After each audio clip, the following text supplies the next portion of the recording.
Invito a que abramos nuestras Biblias en Lucas capítulo 18. Lucas capítulo 18. Hay cosas que son necesarias e inevitables en nuestra vida. Hay cosas que en nuestra vida son tan necesarias que nosotros no podemos delegarlas. No podemos delegar aquellas cosas, es necesario que nosotros las hagamos. Y una de esas cosas importantes e indelegables es la respiración. El respirar es una necesidad en nosotros. No podemos pedirle a otra persona que respire por nosotros. No podemos dejar de respirar porque eso puede terminar en muerte. Es inevitable y no se puede delegar. En la vida espiritual también hay algo que es necesario, indelegable, algo que no lo puedo evitar y es algo que tengo que hacerlo personalmente, que no puedo delegarle a nadie y que tengo que hacerlo de manera constante.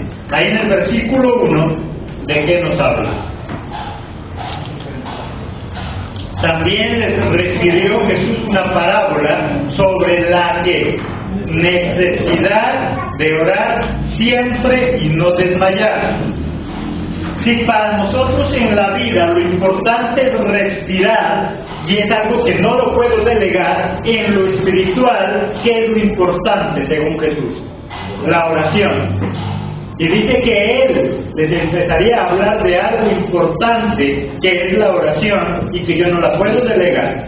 Una cosa es que alguien me ayude a orar, mas yo no puedo dejar de orar. La respiración es algo que usted y yo tenemos que hacerlo. Alguien puede ayudarnos a respirar, recomendándonos ejercicios y lo que se pudiera hacer, mas yo no puedo dejar de respirar.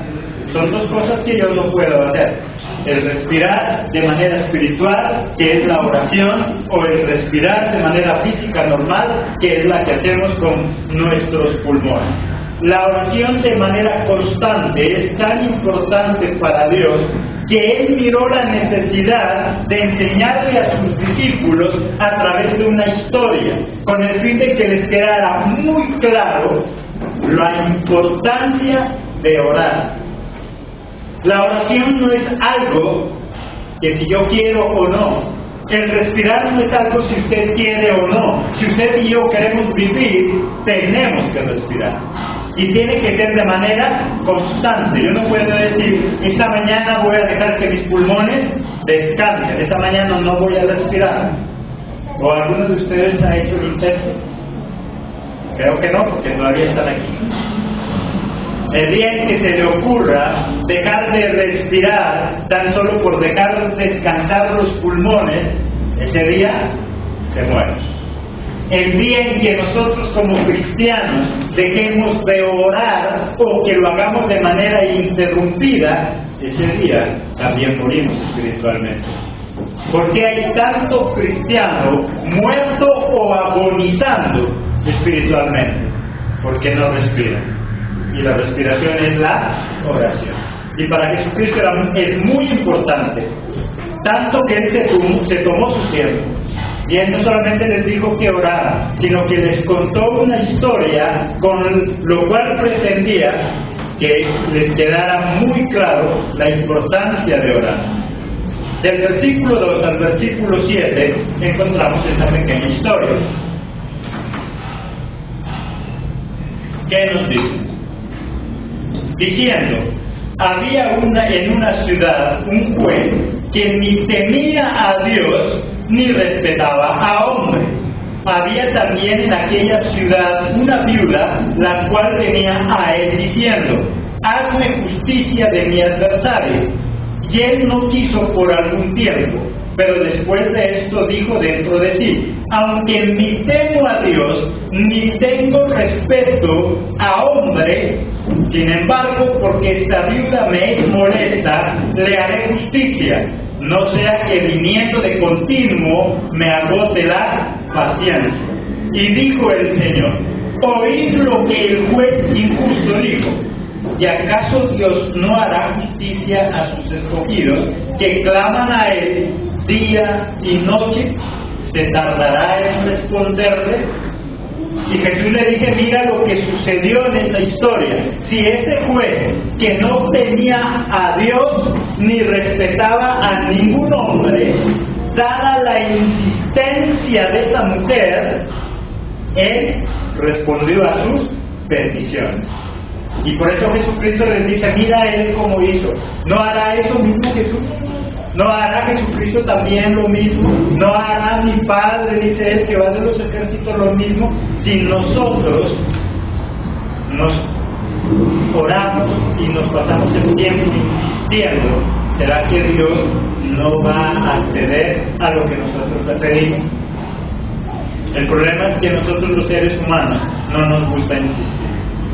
Los seres humanos no nos gusta rogar. Muchas veces el orgullo se antepone. ¿Y cuántas veces nosotros hemos perdido oportunidades de adquirir cosas simplemente porque se nos olvida rogar? ¿Cuántas veces la hemos embarrado? ¿Cuántas veces hemos hecho cosas desagradables ante los demás? Y tan solo un ratico de rogarle hubiera sido suficiente para que nosotros recibiéramos o para que las cosas cambiaran. Pero no fue así. Nos costó rogar. Y muchas veces hemos dicho, ¿yo por qué voy a tener que rogar? ¿Y cuántas veces hemos creído que el rogar es humillarnos? Y tan solo era algo sencillo. ¿Cuántos hijos han perdido la oportunidad de que sus padres les den cosas buenas simplemente porque el papá en algún momento le dijo no? Y tal vez la mamá le dijo, pero ¿por qué no le insistes un poquito? Y la hija o el hijo, ¿qué ha dicho? No. Ya dijo que no. Y por eso se quedó sin nada. Y nosotros muchas veces perdemos. Y lo mismo hacemos con Dios. Ese fue movido a misericordia, pero porque ella estaba insistiendo. Y eso que él era un hombre malo, no temía a Dios ni respetaba a hombre alguno. Mas, sin embargo, ¿qué dice? Que por la insistencia de esa mujer, él accedió.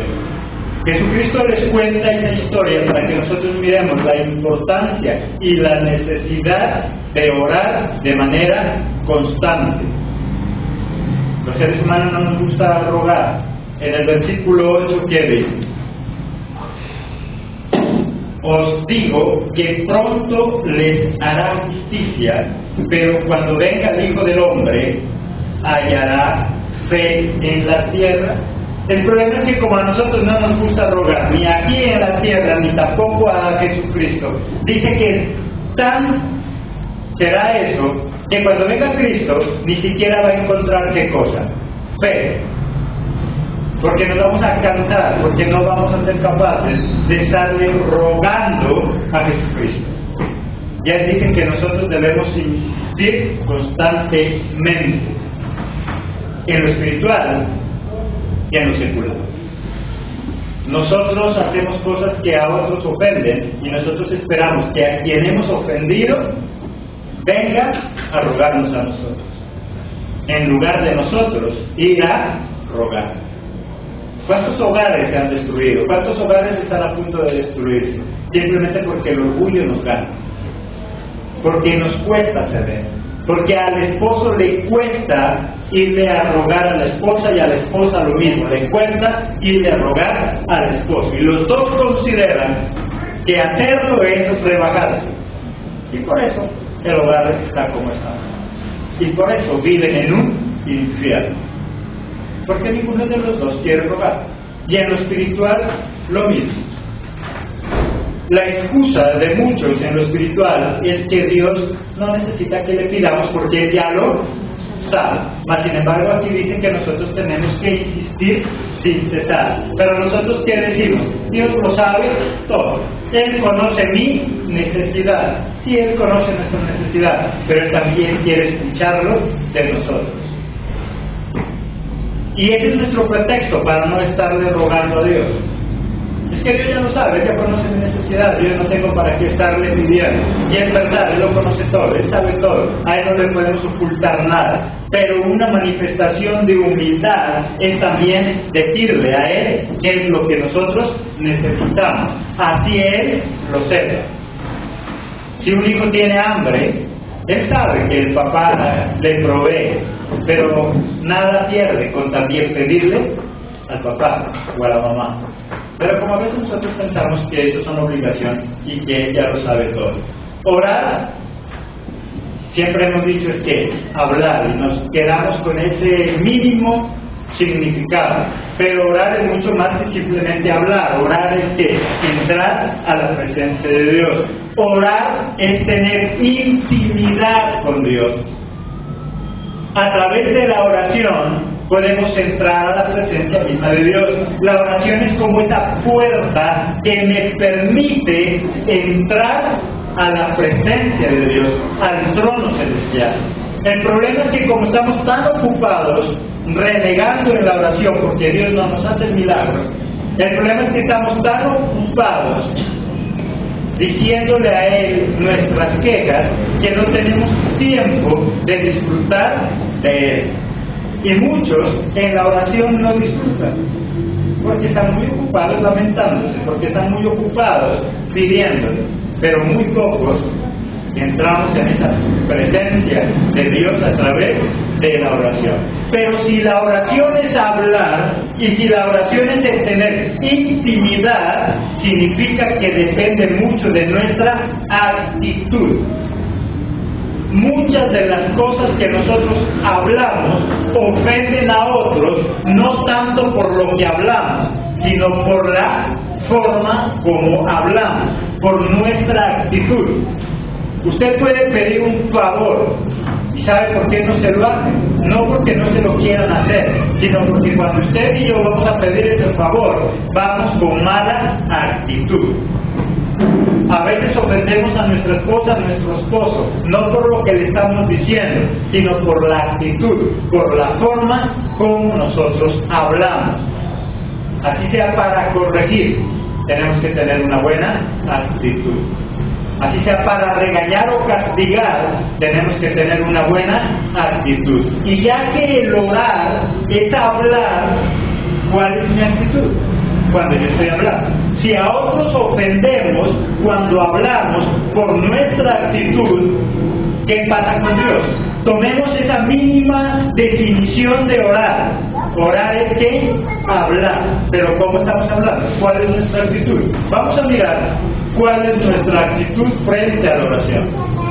¿Cuál debe ser nuestra actitud frente a la oración? Primero, debe ser libre de toda arrogancia. En el versículo 11, ¿qué dice? El fariseo, puesto en pie, oraba consigo mismo de esta manera: Dios, te doy gracias porque no soy como los otros hombres, ladrones, injustos, adúlteros, ni aun como este publicano. ¿Cómo oraba él? Con arrogancia, con orgullo. Nuestra oración, ya que es hablar, debe tener una buena actitud. Y si yo voy a hablar con Dios, debo despojarme de toda arrogancia. Si yo estoy tan bien, entonces ¿para qué le pido a Dios?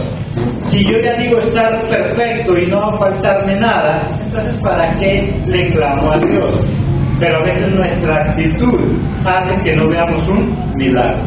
Es que yo necesito y yo oro, sí, y usted ora y yo oro. ¿No será que lo que estamos fallando es en nuestra actitud en cuanto a la oración? ¿Cómo está su actitud? ¿Cómo está mi actitud? ¿Cómo oramos frente al Señor? Primero, ¿qué debe ser? Libre de toda arrogancia. Segundo, con humildad. Solamente cuando yo no soy arrogante, soy humilde para hablar con los demás y sobre todo para hablarle a Dios. En el versículo 14, ¿qué dice?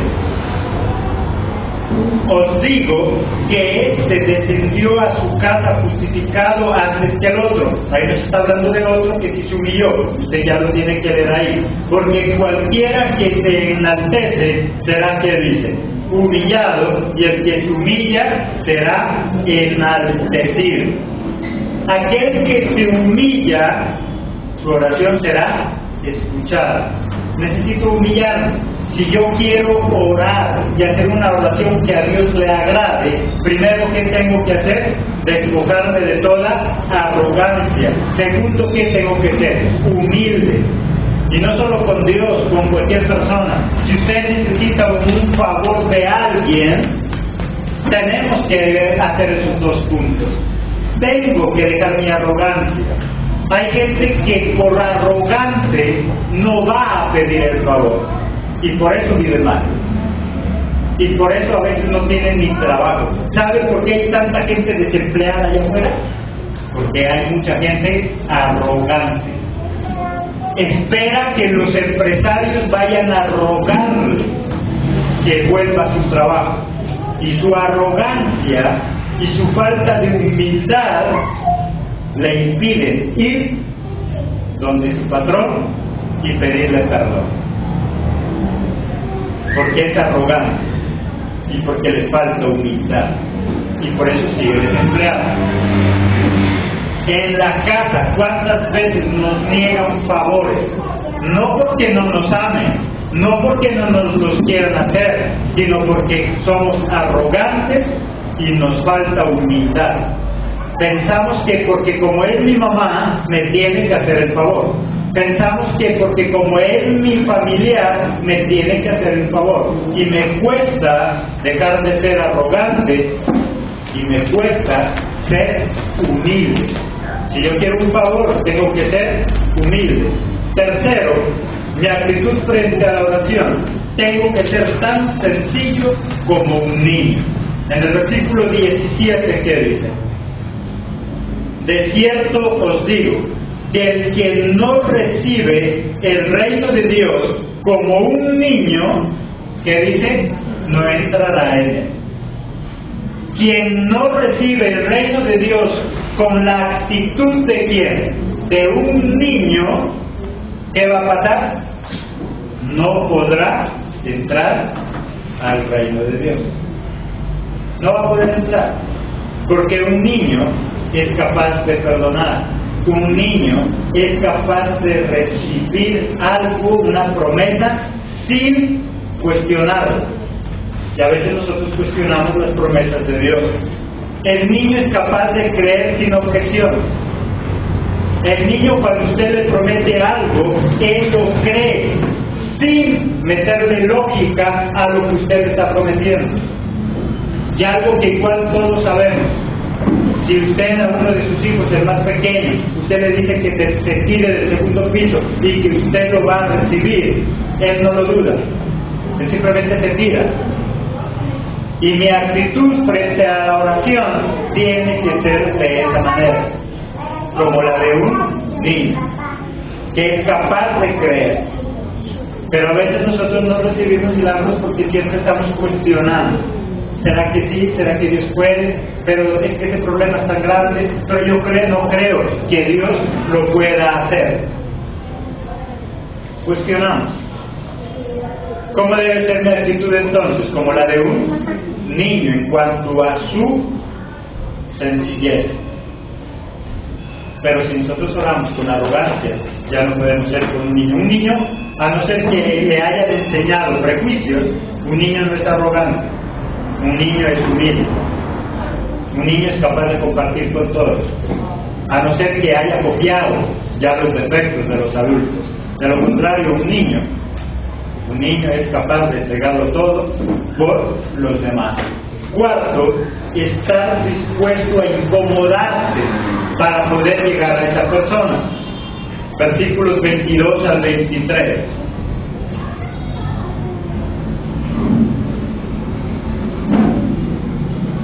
Jesús, oyendo esto, le dijo: aún te falta una cosa, vende todo lo que tienes y dalo a los pobres, y tendrás tesoros en el cielo. Ven y sígueme. Entonces él, oyendo esto, se puso muy triste porque era muy rico. Pero cuando este hombre rico, Dios le demandó que dejara algunas cosas que él tenía, él se puso muy triste porque él no quería dejar nada. ¿Cuántas veces nosotros para orar hemos tenido que dejar ciertas comodidades, pero preferimos no hacerlo? Levántate temprano, y a nosotros lo que más nos da es pereza. Busca de Dios en la madrugada, pero nosotros no queremos hacerlo. Queremos sí que Dios haga milagros, queremos que Dios esté pendiente de nosotros, pero nosotros no queremos incomodarnos. Este rico, si usted lee todo el capítulo, espero que lo haga, acá nosotros tomamos algunos puntos, lea todo el capítulo, va a encontrar ahí que este hombre rico era alguien que él estaba acostumbrado a cumplir con todas las ordenanzas de Dios. Pero cuando se le mandó que dejara algo de él, entonces no estuvo dispuesto a hacerlo. Y nosotros podemos cumplir con todo, podemos estudiar la palabra, podemos ser buenos cristianos, pero ¿qué tan dispuestos estamos a incomodarnos para poder hablar con Dios? ¿Cuál es mi actitud? Si estoy dispuesto a incomodarme para poder hablar con mi amado Señor, o es Él quien se tiene que ajustar a mi horario. Muchas veces nosotros esperamos que sea Él, Jesucristo, que se acomode a mi rutina diaria. Señor, tú sabes que yo me levanto a las 9 de la mañana. Si quieres oírme a esa hora, bien. Si no, ese es tu problema. Nos cuesta incomodarnos un poquito para hablar con Él. Los devocionales, además de que la palabra de Dios entra en cualquier estudio, entra mejor a nosotros de mañana, también lo hacemos para agradar el corazón de Dios, porque a Él le agrada cuando lo buscamos de madrugada. Por eso nuestros devocionales, para incomodarnos un poquito, ¿Qué tal si usted coge esta rutina y dice, Señor, yo en la semana me voy a incomodar un poquito y te voy a ir a buscar? Y dice, bueno, yo voy a orar ahí en mi cama. Ya le dice, sí, pero muévete un poquito. Si ya has tomado la decisión de hacerlo de madrugada, muévete un poquito, incomódate. ¿Por qué no vas al templo a las 6:30 de la mañana? Pero nos cuesta incomodar. Este rico cumplía todo, pero cuando se le demandó que dejara algo por Cristo, ¿qué dijo? No. Y es más, se puso triste. Y nosotros hacemos lo mismo, nos ponemos tristes. Ay, Señor, qué triste que estoy. Yo quisiera ir de madrugada, pero la pereza me gana. Y preferimos satisfacer a la pereza que satisfacer a quién, a Dios. Nos incomoda. No queremos incomodarnos un poquito, Señor. ¿Cuál es mi actitud? Es bueno que oremos, pero también cuál es mi actitud frente a la oración. A veces no es tanto lo que hablamos, sino la forma como hablamos. No es tanto lo que yo oro, sino la forma como lo hago. Total, Él me escucha, y Él escucha porque Él no es sordo.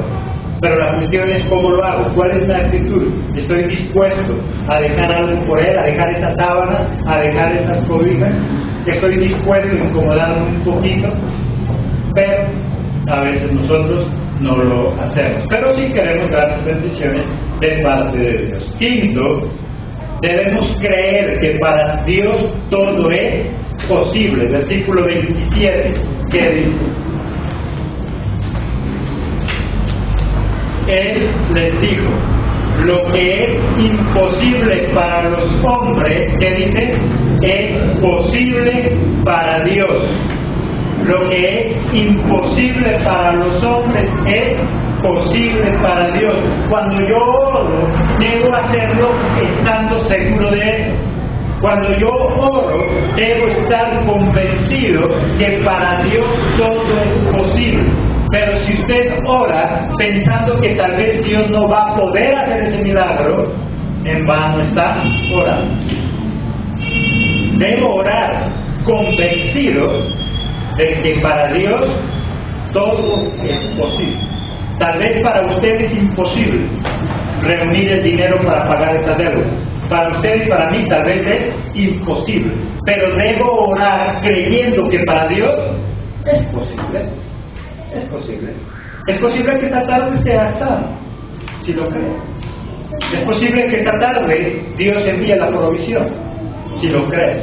Cuando yo oro, debo orar creyendo que para Dios es posible. Hay gente que ora, pero ora dudando.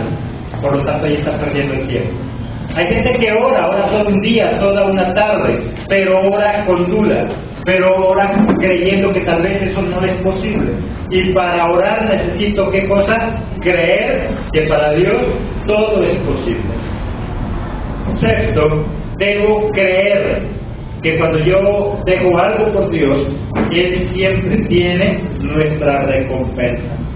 Si yo creo, Él tendrá esa recompensa. Versículo 29 al 30. Y Él les dijo: de cierto os digo que no hay nadie que haya dejado casa, o padres, o hermanos, o mujer, o hijos por el reino de Dios, que no haya de recibir mucho más que es en este tiempo y en el siglo venidero la vida eterna. Debo estar seguro de que cuando yo me incomodo, yo dejo algo por venir a buscar de Dios, Él me va a dar mucho más de lo que nosotros decimos dejar. Si usted se incomoda un ratico y deja ese trabajo que está haciendo, Dios nos va a dar, ¿qué dice ahí? ¿Qué es que nos va a dar?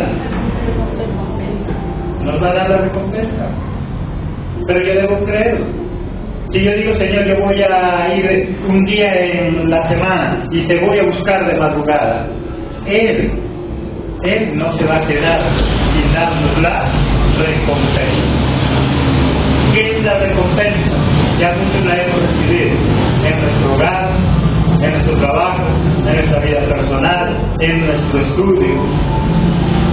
Todo lo que hago, como dice la palabra, me sale bien. Y que todo me salga bien no significa que no vaya a tener problemas. Que todo me salga bien significa que aunque tenga problemas, voy a poderlos solucionar. Voy a salir victorioso. Pero el problema está en que no creemos. Primero, ¿qué debo hacer? ¿Cuál es la rectitud? Debe ser libre de toda arrogancia. Segundo, debe ser con humildad. Tercero, debemos ser sencillos como un niño.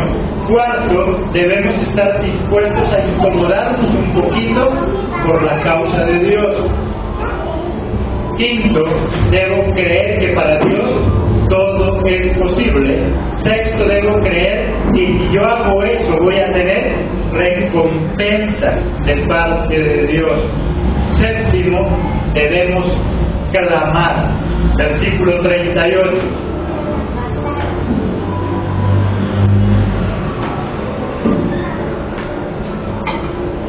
Versículo 38.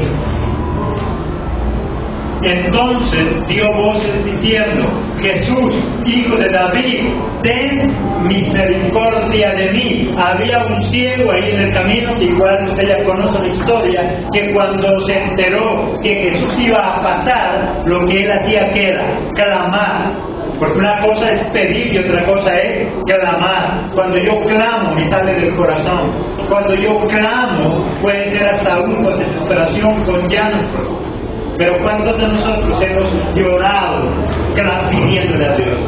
Muchas veces la arrogancia con la cual oramos hace que nosotros no hagamos eso. Muchas veces nosotros no oramos llorándole al Señor. ¿Cuántas veces usted ha orado, pero llorándole al Señor? Que le salga del corazón. Pero muchas veces la arrogancia no hace eso. ¿Cuántas veces hemos sentido la necesidad de postrarnos en el piso para orar, pero la arrogancia y la falta de humildad hace que nos cueste? Y nos cuesta. Hay mucha gente que le cuesta arrodillarse delante de Dios. Prefiere arrodillarse delante de los hombres. Prefiere ser un arrodillado delante de los hombres y le cuesta arrodillarse a Dios. Hay mucha gente allá afuera que vive arrodillada a los hombres. Cree que sin los hombres no va a conseguir nada. Vive arrodillado al hombre, pero a Dios le cuesta. Y vive arrogante delante de Dios. ¿Cuántas veces allá afuera se le arrodilla tanto al hombre que si a usted le dicen que lo esperan a las 5 de la mañana para hacerles el favor, usted está a las 4:30? Pero cuando Dios le dice que lo busque de madrugada, entonces le cuesta. Y Dios tiene que esperar. ¿Cuántas veces si usted ha tenido una deuda y consideraba que si no le prestaba se iba a morir o le iban a mandar a una cárcel, usted ha estado ahí pendiente? Y no importa si le han dicho, es que yo llego muy tarde de trabajar, véngase a las 11 de la noche y yo le presto la plata, ¿usted no ha ido?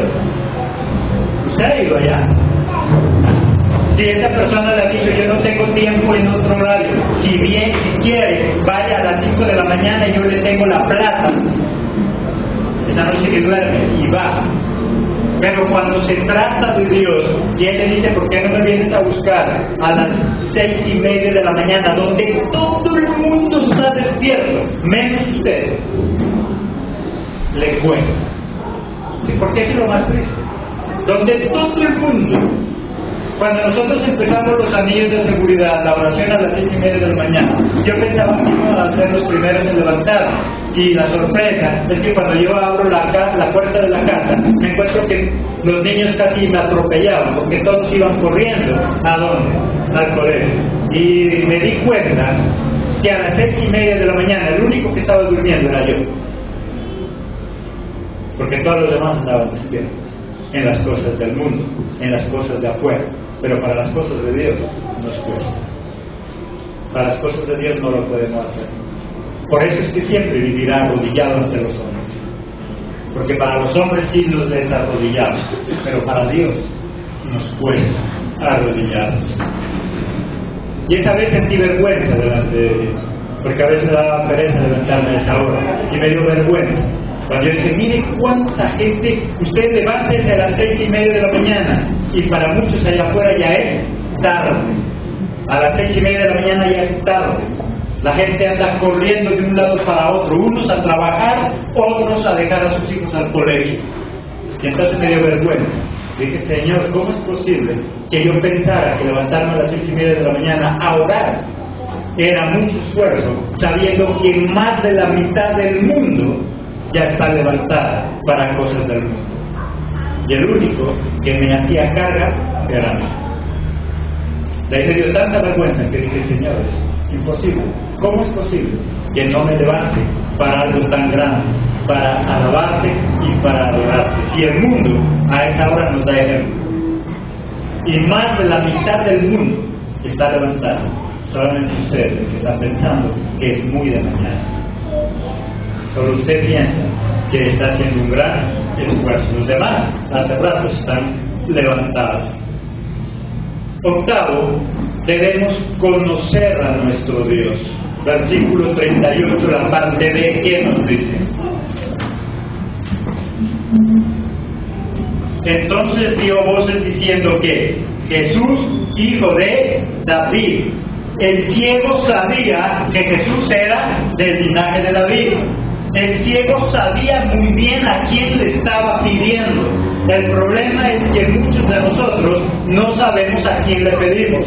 Muchos de nosotros conocemos el milagro, pero conocemos muy poquito del que hace los milagros. Ese es el problema. Conocemos que Dios es proveedor, conocemos que Dios nos da todo, conocemos que Dios es alguien que hace milagros, pero no sabemos mucho de Él.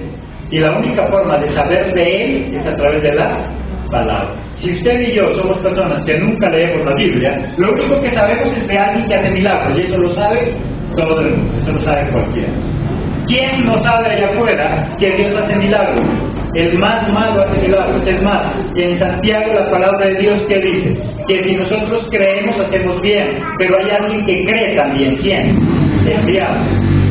La palabra de Dios dice que no solo nosotros creemos, que el diablo también cree. El diablo sabe que Dios hace milagros. El mundo sabe que Dios hace milagros. Por lo tanto, se necesita más que saber que hace milagros. Se necesita conocer al que hace milagros. Y todo eso hace parte de la oración. Nunca debemos cansarnos de clamar. En el versículo 39, ¿qué dice? Entonces algunos de los fariseos de entre la multitud le dijeron: Maestro, reprende, estamos en el otro, 39, y los que iban delante le reprendían para que callase, pero él, ¿qué pasaba? Clamaba mucho más: Hijo de David, ten misericordia de mí. Él sabía que Cristo podía hacerle un milagro y los demás lo querían callar, pero entre más los otros lo querían callar, ¿qué pasaba? Él más clamaba. Nunca debemos cansarnos de clamar. Es más, no debemos dejar que ni los demás ni las circunstancias nos alejen de clamar. Personas que a veces nos dicen ya cállate, personas que nos dicen ya es suficiente, ya no oraste anoche, ¿para qué vas a ir ahora a las 6:30 de la mañana? O las cobijas que nos dicen, pero ¿para qué? Sí, orar. Anoche, ¿te acuerdas ahí medio cabeceando orar? Y dejamos que las cobijas nos callen. A él lo quería callar las multitudes, pero él ¿qué hacía? Él seguía clamando. Y si a él las multitudes no lo callaron, ¿por qué usted deja que las sábanas lo callen? ¿Por qué deja que las cobijas lo callen? Las circunstancias, las cosas, las personas pueden hacer que nosotros callemos. Nunca debemos dejar de clamar. Allá afuera, en ese mundo que lo mantiene arrodillado, no deja de clamar. Ahí sí sigue pidiendo favores. Y si esa persona le dice, no, hoy no pude traerte la plata, ¿por qué no te vienes mañana? ¿Qué hacemos? ¿Nos enojamos? No, al otro día vuelve otra vez. Y si le dice, no, lo que pasa es que te quedé mal, no me dieron la plata, pero por la tarde te tengo el cheque seguro. Aunque renegando por dentro, pero por la tarde vuelve. Ahí no se cansa de clamar. Ante el mundo sí vive arrodillado, pero a Dios le cuesta arrodillarse. Y por eso el destino es seguir arrodillado ante el mundo. 10º y último punto, debemos expresarle lo que nosotros sentimos y nuestra necesidad. Versículos 41 y 42. Debemos expresarle siempre nuestra necesidad. 41 y 42. Diciendo, ¿qué quieres que haga? Y él dijo, Señor, que reciba la vista. Jesús le dijo, recíbela, tu fe te ha salvado. Aunque él estaba ciego y estaba clamando a Dios, Jesucristo, ¿qué le dijo? ¿Qué quieres que haga? Para muchos tal vez una pregunta ilógica. Si él era ciego y fue a buscarlo a Jesús, es porque él probablemente quería que le devuelva la vista. Y Jesús lo sabía. Para Jesús no hay nada que se le oculte. Jesucristo sabía que lo que él necesitaba era un milagro en su vista, en sus ojos. Pero más sin embargo, Jesús ¿qué le dice? ¿Qué quiere? ¿Qué necesita? Pero nosotros pensamos que Dios ya lo sabe todo. Y por eso nos cuesta clamarle y decirle qué es lo que necesitamos. Él sabe lo que usted y yo necesitamos. Pero Él quiere escucharlo de nosotros. Él quiere escucharlo de nosotros, para que al menos así Él no se sienta una máquina de hacer milagros. Su papá sabe qué es lo que usted necesita. Él sabe. Cuando le ve que ya los zapatos están gastándose, Él sabe. Pero también necesita que nosotros le digamos. Qué agradable sería si le decimos a nuestro papá, a nuestra mamá, papito, mamita, ¿será que me puedes regalar para unos zapatos? Él sabe que los necesita, pero él también quiere escucharlo, porque como papá no quiero sentir que soy el cajero automático, porque como papá no quiero sentirme como una tarjeta débito, que solamente es pedir y ya. No, necesito que al menos me diga su necesidad. Y lo mismo pasa con Dios. Él lo sabe todo, Él conoce nuestra necesidad, pero Él necesita que nosotros al menos le digamos, que lo busquemos, que nos incomodemos. La oración es importante, al igual que la respiración. Nunca dejes de hacerlo. Si dejas de respirar, te vas a morir. Y si dejamos de orar, también nos vamos a morir espiritualmente. ¿Por qué hay tanta gente tibia y mediocre en lo espiritual? Porque no ora con frecuencia, porque no es capaz de entregarle a Dios todo. Porque hay tanta gente enferma con dolor de cabeza, porque hay tanta gente con problemas, porque no sabe respirar. en lo secular. ¿Y por qué en lo espiritual? Porque no sabe orar. Para nosotros vivir en este mundo necesitamos respirar, y para poder vivir bien en lo espiritual necesitamos orar. Esa es nuestra respiración. Si no respiramos a la vida normal, nos morimos. Y si no respiramos a través de la oración con Cristo también, nos morimos. Solamente ahí vegetamos, pero no hacemos absolutamente nada. Nunca te canses de orar, nunca nos cansemos de clamar, porque Él tarde o temprano va a responder a nuestro clamor. Amén. Démosle la gloria a su Padre.